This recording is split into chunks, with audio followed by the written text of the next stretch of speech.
Hey everybody, I know what you're thinking. Where the hell have you been? Well, as it turns out, I've been here all along. Not on this channel, but I have been on YouTube this year. I started a new channel earlier this year because the way I had been making videos on this channel had become unsustainable. A couple of years ago, I realized that for all the time I put into researching, writing, recording, editing, and producing the videos I do for this channel, I was putting almost as much time in maintaining those videos. And by that I mean dealing with all of YouTube's inconsistent yet constant copyright strikes, blocks, and claims. My show has never been a job. It's always been a hobby. I've never made a dime off of doing this show, and I never really wanted to. The goal was just to put up fun videos about media that I liked or didn't like and, sort of having a conversation around it. But YouTube's copyright policies has ruined the fun that came with that hobby.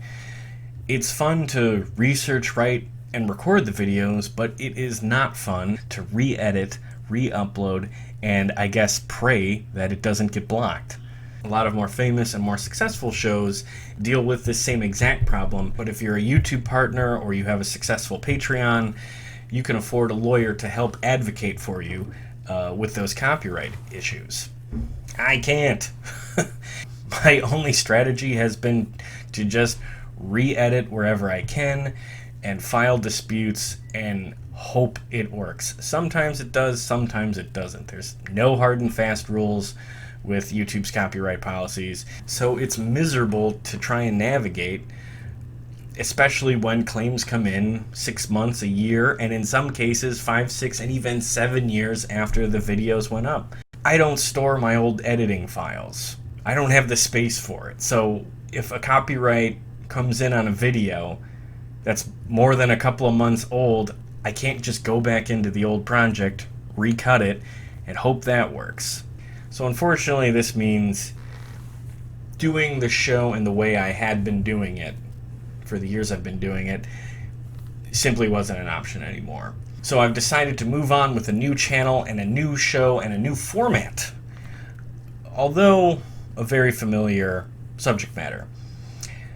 I'm taking the show Play That Rock and Roll, which I started here on this channel back in 2012, and I've launched its own YouTube channel, and now the show is a podcast. And I know, everybody's already got a podcast. Nobody needs a new podcast in 2020.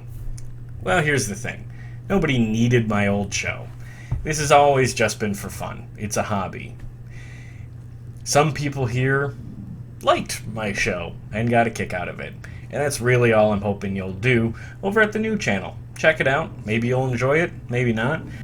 Either way, my goal there is to create a podcast that is of the same quality as the videos you found here on this channel. The podcast is called Play That Rock and Roll, and I have 16 episodes online as of this recording. And you didn't hear about any of these plans on this channel because I didn't want to talk to anybody here until I had something to show for it. It's one thing to have an idea for a show, but it's another thing altogether to actually put it together and have something to present. So now that I've got a year of doing podcasts under my belt, if you're not familiar with my new channel, hopefully this will serve as an introduction. So like I said, the podcast is called Play That Rock and Roll, and it is very much an extension of the video review show I did here on this channel. I do retrospectives of classic rock artists. I've done episodes looking at various classic rock tours, and I've even conducted a couple of interviews. The retrospectives have covered familiar faces like Steve Miller, Joe Walsh, and Boston, but also artists I haven't talked about on this channel like Eddie Money, Bon Scott, and The Outfield. And I also did some deep dives on David Lee Roth's Las Vegas residencies and Aerosmith's disastrous 2009 tour. And I've also hosted some guests on the show to talk about their work. I spoke to author Kristen Casey. I remember when Willie Nelson called, he was so nervous. One of the reasons was because he had to tell Willie, I can't do Farm Aid. And he knew it. And so he was kind of like he was very honored to be getting the phone call to be asked, but he was also dreading it. And by the time the call was over, he'd agreed to do Farm Aid. Are Don Henley and Glenn Fry scarier than dying? You know. Radio host Steve Palick. It's just such a great example of sincerity that came through, which amplifies what you're saying. Because you know what? If I write a song about taking a walk, I'll guarantee you it will bore the hell out of you. But John Prine can. And recording artist Stan Bush. How cool is that? Did you meet Jean-Claude? I did. And I saw it. Oh, yeah, by the way, I'm the one who sang. And he said, wow, you see, the music was better than the movies. He really said that. Eddie Van Halen. What did Eddie's music mean to you? Well, like I say, you know, that guy was awesome. I mean, he's like amazing talent. And for my old school B-movie rollout fans, you should also appreciate that I interviewed Austin Trunick, author of the Canon Film Guide Volume 1, the first of a series of books about Canon films. She wasn't a ninja. She was possessed by the evil spirit of a ninja, a evil spirit of a male ninja. So then Shokasugi was able to accept it. He's like, oh, okay, this makes sense now. I can believe that. Demonic possession, yes, but a lady knowing martial arts, no. Right. Which is just great. I talked to that guy for 2 hours about Chuck Norris, Charles Bronson, John P. Ryan, and all the other great stuff that came out of the early days of Canon films. Invasion USA is excellent. Invasion USA is so good. And I hope to have him back again in the future. I would love to come back and ask you classic rock questions. Now, this podcast isn't your typical weekly deal.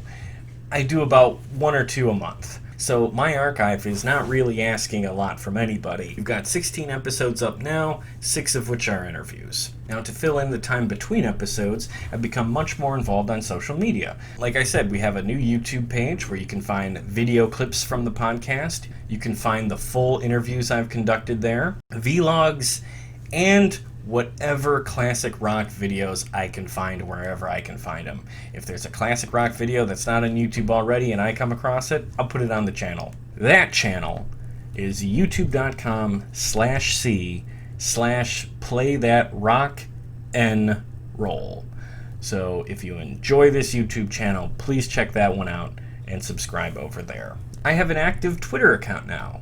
Follow me at PlayThatPodcast on Twitter for daily tweets with photos, trivia, and my original classic rock hot takes. Vince Neil and Great White have blocked me already. So please come and join the fun. And again, that's at PlayThatPodcast. And finally, of course, we're on Facebook. Facebook.com/playthatpodcast. On the Facebook page, you can find news articles and my commentary about said news. You can find all of our episodes, and I will also provide updates of this channel there. I don't post every single day on Facebook, but I try to at least a couple of times a week. Not as active as my Twitter page, but still a lot of good stuff there. So if you've enjoyed my work here on this channel in the past, I would really encourage you to subscribe, follow, and like our new social media pages and give my new podcast a chance. You should be able to find the podcast on any major podcast platform. As of right now, I can say for sure that we are on, get ready, Podbean, Apple Podcasts, Amazon Podcasts, Google Podcasts, Podbay, Listen Notes, Himalaya, TuneIn, Audrey, and Spotify. And Pandora, I think.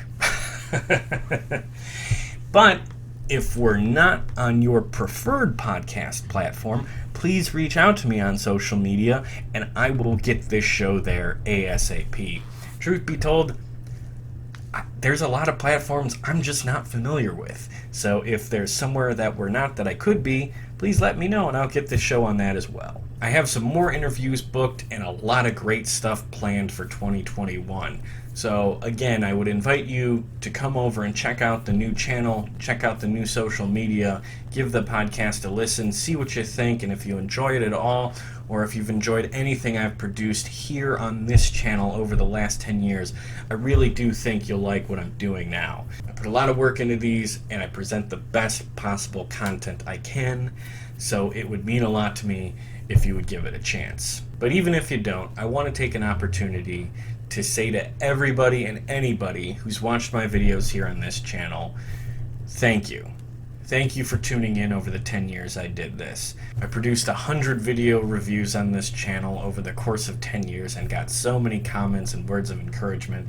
It means so much to me that you guys tuned in and gave it a shot. And I don't want it to be unsaid that I appreciate that. So, thanks for the great 10 years we had here. I am closing up this channel for good. The archive will stay up, of course, and I'll do what I can to fight any ongoing copyright issues with the videos, but this project on this channel is definitely over. I've moved to the Play That Rock and Roll channel and social media. That's where I'm at from here on out. So if you enjoy the content I make, please join me over there. But in any case, thanks again for the 10 years we had here. It means a great deal to me. Hopefully you'll join me in the future. A lot of great stuff coming in 2021. So with that, take care of yourselves, stay safe, and happy holidays. And you can check out